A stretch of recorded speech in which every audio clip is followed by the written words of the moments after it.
So today we're privileged to hear from one of the world's leaders in global health issues and a professor at SMU.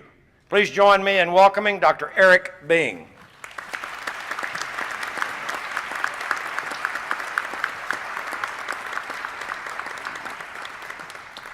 President Turner, thank you.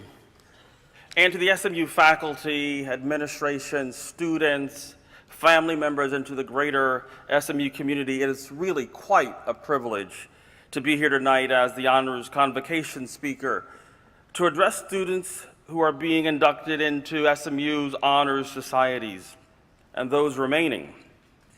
My comments tonight, however, are primarily to you, the honors students. For like you, I too was sitting a seat like this as an honors student, as an undergraduate,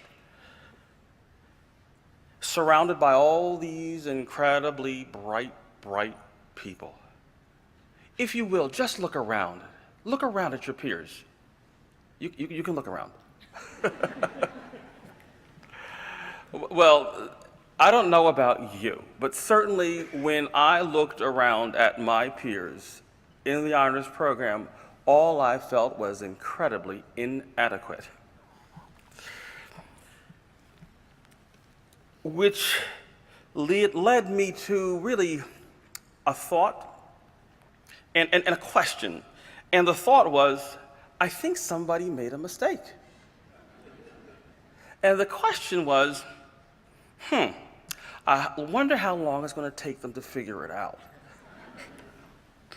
And though I don't know all of you, I do know a few of you who are in my anthropology seminar in global and public health. And if those of you who I know are any representative of those of you who I don't know, I can tell you without a doubt that no mistakes have been made for you to be right here today. And so the real question is, how long will it take you to figure that out? To figure out the tremendous potential that you can have and the impacts that you have for global good. And so that's actually why I accepted this really generous offer to speak today, because my purpose is to enable leaders like you, to create impact for good. So as my students will attest, the way I teach is by asking lots and lots and lots and lots of questions. And part of the reason why I do that is because questions stimulate thoughts, and thoughts can stimulate actions, and actions create impact. So I've got a few questions for you today. For what purpose are you willing to sacrifice your life? Anybody? I'm not serious. Well, actually, I really am serious, because this actually is quite a serious question, because that's exactly what you're doing each and every time, each and every day, because our time on earth here is extremely limited. Time is the most valuable thing that you have. Every moment you spend is a moment that will never come back. Unlike money, that can come and go, and come and go, and go. Or even like looks. You may have sort of young, supple skin now, but one day you may have bags and sags. With a little nip and tuck, you can get back your suppleness. But time only goes. Each day you're literally sacrificing a part of your life. And for your sacrifice, I ask you, what value are you creating for yourself and for others? I ask you this question now because I did not ask myself this essential question till I was almost twice your age. I can remember it distinctly because it was the day my mother died. For you see, my mother was born into poverty and abandoned when she was just a few weeks old. She was raised by an old woman and became a domestic servant when she was 12. She eventually dropped out of school and became an unwed teenage mom. I was her fifth child. But despite her hardships, she knew that her life had purpose and meaning. It was purpose that allowed her to endure harsh rejection by others and turn it into acceptance of others. It was purpose that turned the abuse that she suffered into unconditional love. It was purpose that allowed her to have faith in following the road that she was traveling, despite the many roadblocks in her way. And it was purpose that helped her put all of her 5 children into college, many of us getting master's degrees and doctorates, despite the lack of her education. For you see, my mother's purpose was to see the gifts in others and help them realize their full potential. And in doing so, she knew she could realize her own. And by the time she died, she had. And that's when I began my own search for my purpose. Because purpose is something that you feel, you sense. It has meaning to you and it gives others value. It guides you, it pulls you, it writes you. It becomes your North Star. And like a North Star, it is the first thing you see when it begins to be dark. And if you go through life like most people, and you will, there will be lots of times when it will get dark. There will be many times when you will get lost. But if you know your purpose, if you know your North Star, you will always right yourself. And it was only when my mother died that I admitted to myself that which I always knew, that I was most fulfilled, that I found meaning and purpose, not when I was doing everything myself, but when I was helping others create social impact, helping them change the lives of others for good. When I helped them, I helped myself. And coming to this realization helped me get past the limiting beliefs that I had placed on myself. The same thoughts that I had when I was sitting in a room like this, in a chair like that, just like you, thinking that everybody else was gifted but me. My North Star began to shine light on the lies that I had been telling myself, that I was not good enough, that I was not smart enough. And when my North Star shined light on the truth, the lies that I began to tell myself began to run like roaches.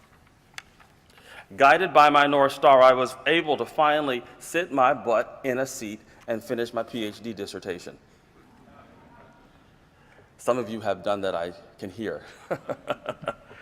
I had struggled to finish my PhD dissertation for 7 years. That's after a master's and an MD. But when I discovered my purpose, I finished it within months. Purpose will do that. I stopped trying to do things for myself by myself, and I started to try to do things with others for others. We built a team of people who had complementary skills. We focused on helping leaders improve the lives in poor nations. Though I led the team, it was a team with each person playing a critical role. In those days, we wrote proposal after proposal, creating new collaborations. And within 18 months of us starting this, we had over $3 million in research grants. And over the course of a decade, it grew 40-fold. Purpose will do that. The first country we worked in was Angola. The country was in the midst of a civil war when we started. They spoke no English, and I spoke not a lick of Portuguese. And I was working with the government that the U.S. had fought against and lost. But united by purpose, we put aside meaningless differences. And today, 14 years after it started, the program is still going strong and saving lives. And my staff is still there. Purpose will do that. It also took me to Rwanda, where years after the genocide, I began working with health leaders to build systems to conquer HIV and mental health problems. Even though I've been gone for many years now, that program too is going strong. And just last week, and as reported in today's Daily Campus, the Rwandan Minister of Health a friend of mine tweeted an SMU student inviting him to come to Rwanda to help. Purpose will do that. And purpose brought me here to Dallas, to the Bush Institute initially, to help a former American president and first lady to create impact in global health. Though they are Republican and I am very much a Democrat, we are not limited by political party. We're united by a belief that all life is precious, and we are united in purpose. And it also brought me here to SMU in front of you today. You see, purpose will do that. But purpose is not enough. Purpose is best achieved when we use our gifts, your gifts and skills and abilities that you were born with or have acquired through study and practice. For example, some of you have the gift of being able to intensely focus. I've seen you. I've watched you. You filter out superfluous details, focusing on the written word, and use your time efficiently. Others of you have been gifted with the inability to focus. I've watched you too. This too, however, is a gift, for it allows you to remain flexible and open and creative. It allows you to see synergies between seemingly disparate facts. Because of your gift, your inability to focus, you read between the lines. And this education that you're receiving here at SMU is also a gift. It is helping you see the world in a different way, to hone your craft and your skills. And once again, I ask you to look around to your peers. Like, really look around. Because what you will see, they too are gifts. Gifts that have been given to you to help guide and support you. They are gifts that have different skills, different abilities, different relationships. They've been given to you. Use them. They are here to help you, and you are here to help them find your way. And so my final question to you is, what are your gifts? Find them. Use them. One of the best gifts that I have been given is becoming a part of the SMU community, where we have an administration that is focused, faculty that are hardworking, and passionate students like you. SMU truly is a place where world changers are shaped. And if anything that I do or say can help you achieve your purpose, I too have achieved mine. And like my mother, I will leave this place in peace. All that I request of you today and in the lifetime of tomorrows ahead is for you to find your North Star.